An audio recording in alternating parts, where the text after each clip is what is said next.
د نړۍ په تاریخ کې ډیر لوی مجرمان او بدمعشان تیر شوي دي، خو د جنوبي امریکا په یو هیواد کولمبیا کې یو داسې مجرم هم و چې نه یوازې خطرناک او زورور و بلکې د نړۍ د مالداره خلکو په قطار کې اووم نمبر تر ټولو ډیر مالداره شخص و. د مخدره توکو دا بېتاجه بادشاه په 1980 لسیزه کې د 25 میلیارډ ډالرو مالک و. په هغه وخت کې د کولمبیا هیواد ټوله سرمایه 29 میلیارډ ډالر و، یعنی دې سړي په یوازې ځان د ټول هیواد 15% سرمایه په خپل جیب کې ګرځوله. هغه دومره مالدار و چې د هغه کسانو په پیسې د شمیرلو پر ځای په تول تللې. هغه به خپلې پیسې په ګودامونو کې کېښودلې چې هر کال به د هغه د سرمایې 10% پیسې موږکانو خوړلې. هغه به خپلې پیسې په لوړپوړیزو ودانیو، جزیرو، شخصي ژوبڼونو، د لوبو په ډګرونو، په لوکسو موټرونو، اوبتلونو او لوکسو شخصي الوتکو په پیرلو مصرفولې. بل لوري ته هغه د خپل لور له سړو څخه د ژغورلو په خاطر په لکونه او میلیونونه ډالر په اور بلولو سوځولي وو. د دې ټولو مصرفونو له کولو سره د هغه په مال او دولت کې یوه ذره کمی هم رانغی. د نړۍ تر ټولو لوی او پیسه‌دار د مخدره توکو مافیا یوازې یو قانون درلوده، پلاتا او پلومو. د پلاتا مطلب و چې زموږ سره یو ځای شه، تا به دومره مالداره کړو چې اووه نسلونه به دې هم دنیا تمامه نه کړي. او د پلومو مطلب و چې که ته زموږ خلاف شولې، تا او ستا اووه نسلونه به له خاورو سره خاورې کړو. د هغه د دې خطرناک قانون له امله پولیس، وزیران، قاضیان او رسنۍ ټول د هغه په جیب کې پراته وو. څوک به هم چې د هغه خلاف شول پرته له ځنډه به یې له منځه یووړ. د خپل جرمي بادشاهۍ په دوران کې هغه له 4,000 ډیر خلک په قتل رسولي وو چې له 600 څخه ډیر یې پولیس وو. هغه دومره وحشت درلوده چې له نومه به یې خلک ډارېدل او دومره زورور وو چې په خپلو اشارو به یې د هیواد قانون ته تغییر ورکاوه. کله چې هغه هم نیول شو په دې شرط چې زندان به هغه په خپله د ځان لپاره جوړوي او د زندان ساتونکي به هم د هغه خپل کسان وي. د داسې ډیرو جالبو پیښو څخه ډکه دا کیسه د نړۍ د مخدره توکو د تر ټولو لوی بېتاجه بادشاه پابلو اسکوبار ده، چا چې د جرم په دنیا کې داسې بادشاهي وکړله چې له مرګ څخه لسګونه کلونه وروسته یې هم ساری نه موندل کیږي. پابلو ایمیلیو اسکوبار گاویریا د 1949 کال د ډسمبر په لومړۍ نیټه د کولمبیا په ریویو نیګرو ښار کې نړۍ ته سترګې وغړولې. د پابلو پلار دهقان او مور یې ښوونکې وه. د هغه له زیږېدنې یو څه وخت وروسته د هغه کورنۍ د میډیلین ښار ته لاړله، چیرته چې پابلو لوی شو او د هغه ځای په ښوونځیو کې لومړنۍ زده کړې هم وکړلې. په پیل کې پابلو غوښتل چې یو وکیل جوړ شي، له هغه وروسته سیاست ته لاړ شي او په راتلونکي کې د هیواد ولسمشر شي. خو د وخت په تېرېدو هغه وپوهېده چې په دې نړۍ کې تر ټولو زورور کس هغه دی چې له چا سره پیسې وي. که پیسې ولري، وکیل او سیاستمدار به دې په جیب کې پراته وي. د پیسو اهمیت د پابلو په نظر کې هغه وخت لا ډیر شو چې د خراب اقتصادي حالت له امله هغه خپل زده کړې په نیمایي کې پرېښودلې. د زده کړو له پرېښودو وروسته هغه پریکړه وکړله چې باید ډېرې زیاتې پیسې وګټي او د دې لپاره په هر ډول خطرناکه لاره باندې تلو ته آماده شو. پابلو له ځان سره وعده وکړله چې که تر 25 کلنۍ پورې هغه 1 میلیون کولمبیایي روپۍ ونه ګټلې نو هغه به ځان وژنه وکړي. د پیسو ګټلو دې لیونتوب هغه د جرمونو دنیا ته ورټېل واهه. هغه له خپل د تره زوی ګوستاوو گاویریا سره په ګډه په بېلابېلو غیر قانوني کارونو او کوچنیو غلاوو لاس پورې کړ. خو یو څه وخت وروسته پابلو فکر وکړ چې له دې کوچنیو غلاوو څه نه جوړیږي، ځکه خو له 20 کلونو هم په کم عمر کې هغه د موټرو غلا کول او د مالداره خلکو اختطاف کولو ته ملا وتړله. هغه به موټرونه غلا کول او د هغوی پرزې به یې پلورلې. بل لوري ته به یې د مالداره خلکو له اختطاف وروسته د هغوی د آزادولو په بدل کې هم ډېرې پیسې ترلاسه کولې. که چیرته به د اختطاف شوي کس کورنۍ د پیسې له ورکولو انکار وکړ، هغه به پرته له ځنډه اختطاف شوی کس وواژه. خو ډېری وخت به هغه په خلکو کې د ډار او وحشت خپرولو لپاره د پیسو ترلاسه کولو باوجود اختطاف شوی کس له منځه یووړ.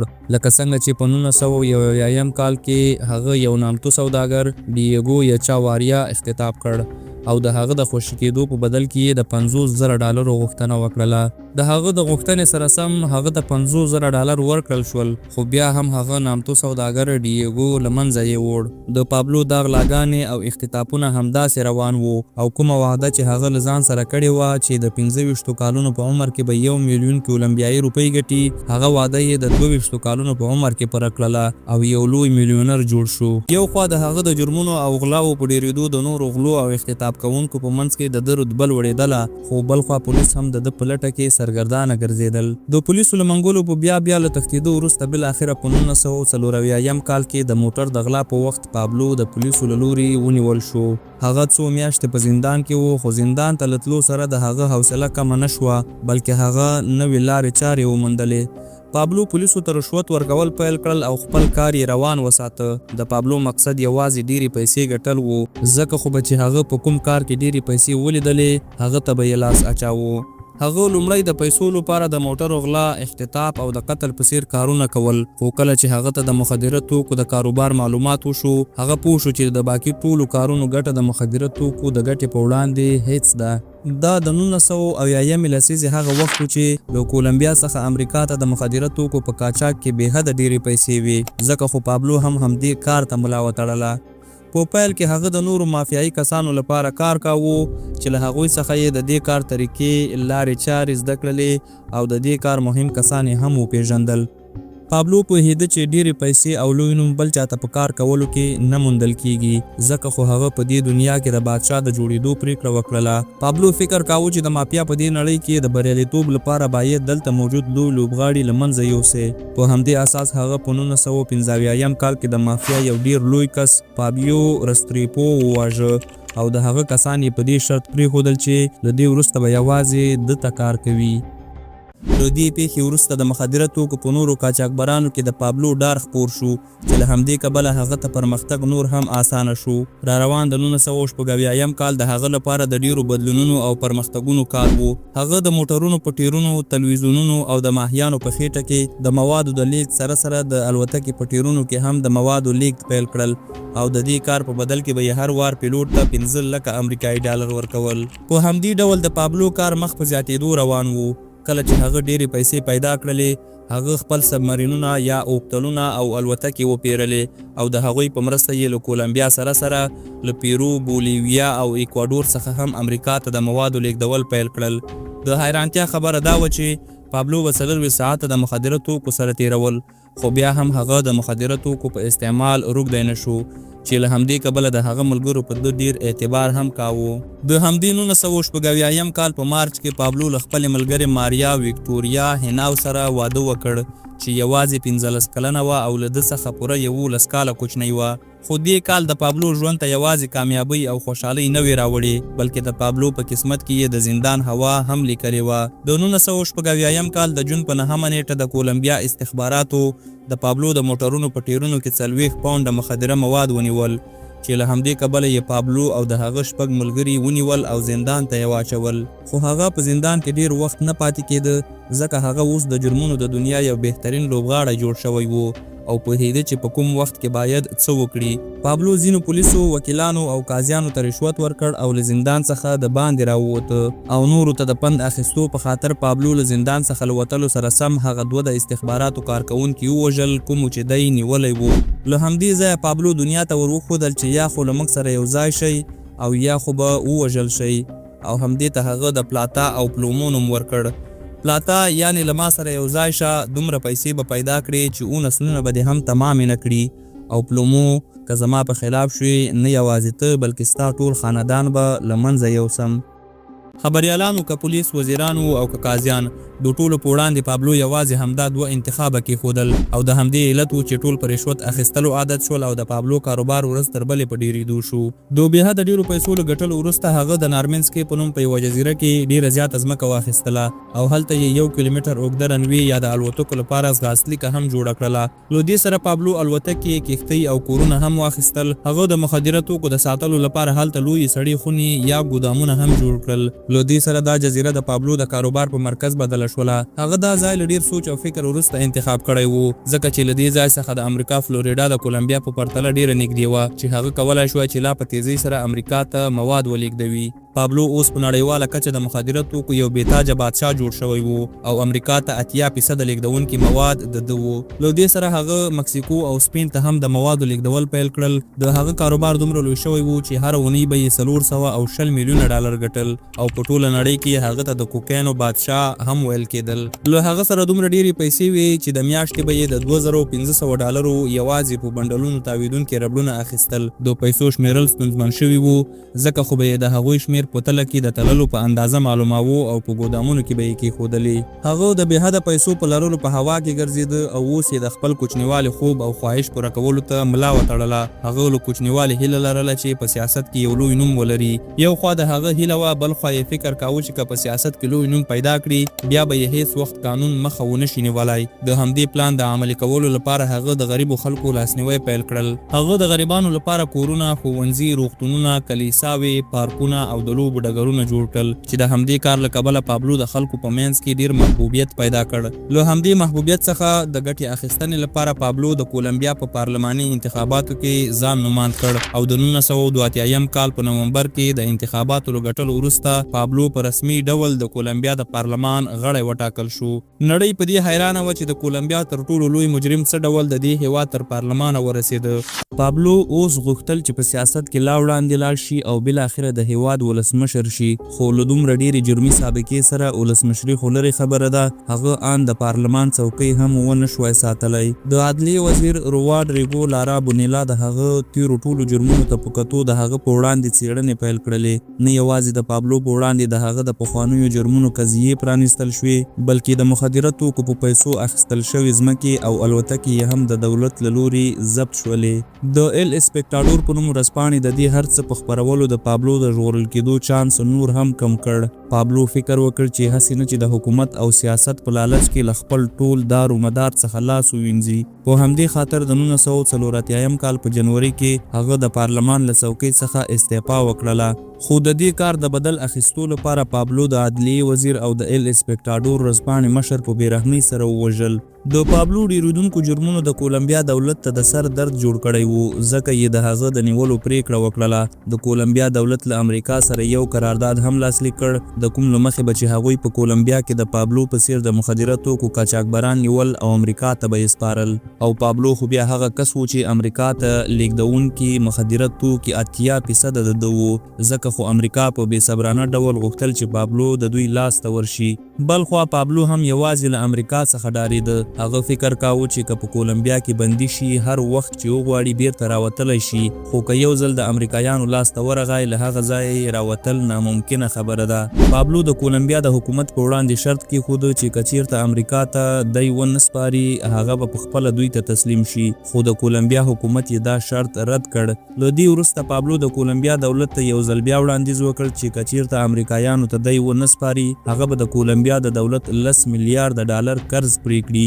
د هیواد د قرض د خلاصولو شرط د دولت خوښ شو، خو د دنیا له شرمه یې دا شرط هم رد کړ. کله چې پابلو پوه شو چې اوس خبره له خبرې تیره شوې ده، هغه په تاوتریخوالي لاس پورې کړ. هر چا به چې د کولمبیا له لوري امریکا ته د بندیانو د سپارلو ملاتړ وکړ، پابلو به پرته له ځنډه له منځه یې ووړ. له دې سره پابلو ځینو وسلوالو ډلو ته پیسې ورکړلې او هغوی د کولمبیا په ستره محکمه حمله وکړله. له نیمایي ډیر قاضیان چا چې له امریکا سره د بندیانو د سپارلو لاسلیک کړی وو له منځه یې وړل او د هغه قرارداد په ګډون یې ډیر نور دولتي اسناد هم وسوځول.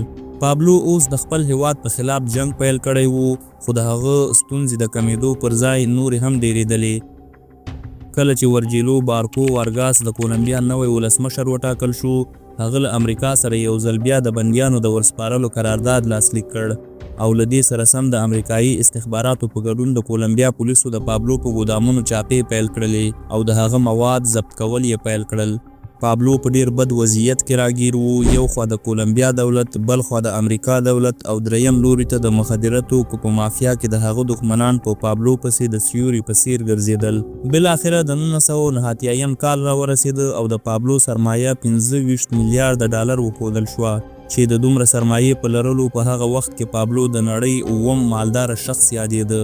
بل لوري ته د هغه د وژنو شمیر بې حده وو او د کولمبیا دولت او د هغه ترمنځ جګړه روانه وه.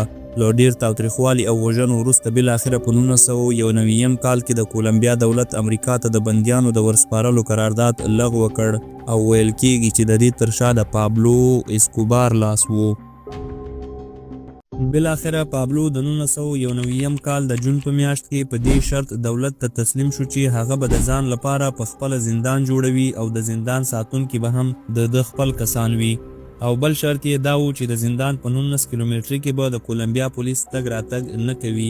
د پابلو لخوا د روان تاوتریخوالي، چاودنو او وژنو ته په کتو د کولمبیا دولت د هغه ټول شرطونه ومنل، او دا په تاریخ کې لومړی ځل و چې یو مجرم دی په خپل جوړ شوي زندان کې بندي وي. پابلو د ځان لپاره د لا کټیډرل په نوم یو زندان جوړ کړ چې خونې یې له کوم 15 ستوریز هوټل څخه کمې نه وي. په دې خونو کې لوی د خوب چپرکټونه، تلویزیون، د موسیقي غږولو سیستم، لوکس فرنیچر، شخصي کتابخانه او ښکلي فرشونه موجود وو. د هغه لیدو ته به مشهور خلک او د هغه ملګري پرته له ستونزې راتلل، او هغه به د خپل کاروبار لپاره غونډې هم په همدې زندان کې کولې. پابلو لا هم امریکا ته هره ورځ 15 ټنه مخدره مواد لیږل چې بې حده ډېرې پیسې پرې جوړولې. پابلو یوازې په نوم په زندان کې و، نور نه د هغه غیر قانوني وژنې ختمې شوې او نه یې هم په کاروبار کې کمی راغی. خو بالاخره د کولمبیا دولت هم په دې پوه شو چې په دې یوازې د نامه زندان کې له اوسېدو سره نه د پابلو په کاروبار کې کمی راغی او نه هم د هغه په ظلمونو کې. ځکه خو یې پریکړه وکړله چې هغه یو ډیر خوندي زندان ته واچوي او له سختې څارنې لاندې یې ونیسي. د 1992 کال د جولای په 2مه نیټه د کولمبیا ځواکونه د هغه د نیولو لپاره د هغه عالیشان زندان ته ورغلل. خو پابلو د خپلو جاسوسانو په مرسته د دولت له دې پریکړې لا له وړاندې خبر شوی وو او د پولیسو له راتلو د مخه لا له هغه ځایه تښتېدلی وو. د پابلو او د کولمبیا دولت دې لوبو امریکا سخته په غوسه کړې وه. هغوی غوښتل چې زر تر زره د پابلو ونیول شي او دوی ته دې وسپارل شي. د همدې لپاره امریکایي استخباراتو او ځواکونو د کولمبیا له ځواکونو سره په ګډه د پابلو د نیولو لپاره یو لوی عملیات په لاره واچول او اعلان یې وکړ چې که څوک د پابلو په اړه دوی ته معلومات ورکړي، هغه کس ته به 2.7 میلیارد کولمبیایي روپۍ انعام ورکړي. پابلو د خپل بادشاهۍ په وخت کې ځان ته دومره دښمنان پیدا کړي وو چې اوس یې ژغورل کېدل ناممکنه خبره وه. چیرته به یو وخت کله چې پابلو د قدرت په اوج کې وو، خلکو هغه ته په 2 لاسه سلام کاوه، خو اوس یې چې زوال راغلی وو همهغه خلک یې دښمنان شول. پابلو په داسې یو حالت کې راګیر شوی وو چې د هغه میلیاردونو ډالرو هم د هغه مرسته نه شوای کولای. له زندان څخه تر تښتېدو وروسته هغه تقریبا 1.5 کال د پولیسو له نظره ځان پټاوه. خو بالاخره د 1993 کال د ډسمبر په لومړۍ نیټه کله چې هغه په خپل یو پټنځای کې له ځینو نورو ملګرو سره خپله 40 کلیزه لمانځله، هغه له خپلې میرمنې او بچیانو سره په تلیفون خبرې کړې وې چې د همدې تلیفون له لارې امریکایي او کولمبیایي ځواکونو د هغه ځای معلوم کړ. د همدې ورځې په سبا د کولمبیا پولیسو د میډلند په یو بلډینګ باندې حمله وکړله چیرته چې پابلو پټ شوی وو. پابلو له خپلو ملګرو سره د بلډینګ له چت څخه د تښتېدو کوښښ وکړ، خو پولیسو په هغه ډزې پیل کړلې. پابلو هم ځوابي ډزې کولې، خو بالاخره د میلیاردونو ډالرو مالک او د مخدره توکو بېتاجه بادشاه پابلو اسکوبار د څو مرمیو په لګېدو خپل ژوند له لاسه ورکړ. خو یو نظر دا هم دی چې پابلو په خپل ځان وویشته، ځکه هغه به هر وخت ویل چې د امریکایانو لاس ته له غورځېدو دا ډیره بهتره ده چې د کولمبیا په خاوره کې ښخ شم، او کله چې هم پوه شم چې نور مې لوبه بایللې ده زه به په خپل ځان وژنم. په هر صورت بالاخره د مافیا بېتاجه بادشاه پابلو اسکوبار نور په دې دنیا کې نه وو. له یو خوا د کولمبیا دولت د هغه وژل کېدل د ځان لپاره لویه بریا ګڼله، خو له بل خوا د هغه په جنازه کې له 25,000 څخه ډېرو عامو خلکو ګډون کړی وو او د پابلو په مرګ یې ژوره خواشیني څرګندوله، ځکه چې یو وخت پابلو د همدې غریبو خلکو لاسنیوی کړی وو او د هغوی ژوند یې بدل کړی وو. له پابلو وروسته هم ډېر د مخدره توکو قاچاکبران راغلل او لاړل، خو پابلو اسکوبار او د هغه بادشاهي بې سارې وه او نن هم بې سارې ده.